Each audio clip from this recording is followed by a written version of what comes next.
ng batas? Oo, hindi. BBM.one Bakit? Dahil palagay ko hindi. Dahil the concept behind the way the Constitution has approached the qualifications for president is to come from the point na sinasabi anyone should be allowed to be president. Dahil mahirap, hindi nakapag-graduate pero marunong naman, dapat pwede, kung talagang kaya, pwede siyang maging pangulo. Hindi kailangan ng mga maging mayaman, hindi kailangan maging sikat, all of these things. And that's the idea behind that. But we also have to recognize that I agree, everyone should be allowed to be president. But not everyone can be a good president. So we have to pick the fix, if you want to call it that, for that is not to amend the Constitution and to amend the qualifications for president. It is to change the political system in terms of our choice of candidates. Dahil dahil yung multi-party system, kahit na lang sino pwedeng magtayo ng partido basta may pera siya. At tatakbo, maging presidente, wala namang hindi talaga marunong, hindi namang qualified, walang magawa. Dati, nung two-party system tayo, we had the liberal and the nationalista. Within the parties, everybody wants to be president. Lahat yung gusto mag-senador, mag-governor, mag-mayor. Pero sa loob ng partido mismo, ay namimili na. Tinitingnan sino bang pinakamagaling talaga dito, sinong ilalaban natin, sino imamanok natin na pwedeng senador. So pagpili ng isang partido, sasabihin nila, eto mga kandidato namin, ang parang mong sinasabi, eto na yung pinakamagaling talaga sa amin. Ngayon, dun sa kabilang partido, ganun din ang ginagawa. Kaya kung sino man, puro magagaling ang mga kandidato dahil pinagsapong na yan sa loob ng partido. So lumabas ang pinakamagagaling, ang pinakamekaya, kahit sinong mahalal, marunong. And that, I think, is the way we can, the way that we can. I was a great proponent of the multi-party system because of my experience studying abroad, where I see that it has worked.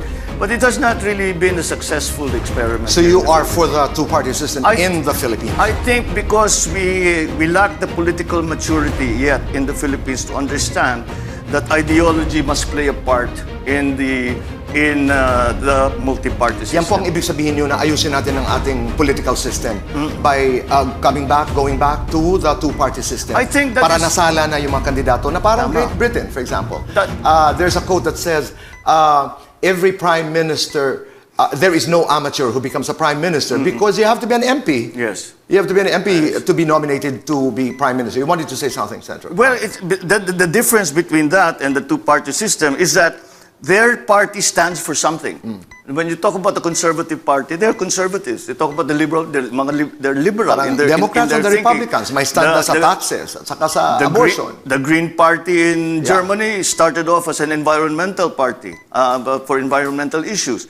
All of these things that we haven't yet learned to adopt. And that's why I think we should start thinking about going back to the old simpler system, that we can always guarantee that whoever is elected, I'm not talking only about the president, but whoever is elected in any position, all the way down to mayors and to councilors down at the lowest level, ay lahat yan may pinagdaanan na, may kakayahan. And you can effect changes without having to amend the Constitution. Am I right? I'm not very familiar with this. No, Kasi, no, I mean, but you can have rules, no? I mean, can you add? I mean, I don't know how to do it. But like Myanmar, for example, peculiarities ito eh. Hindi ka na pwede magpresidente pag ang iyong asawa ay foreigner because of the Aung San Suu Kyi.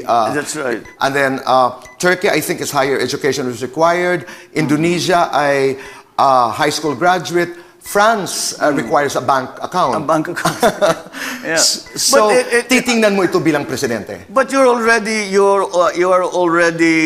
discounting a large part of the population.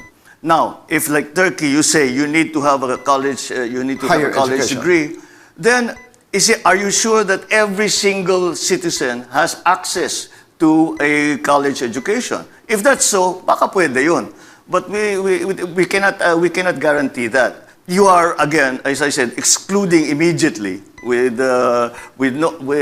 no reason except their educational attainment, a large part of the population. Malay mo, yung isa dun genius na napakagaling.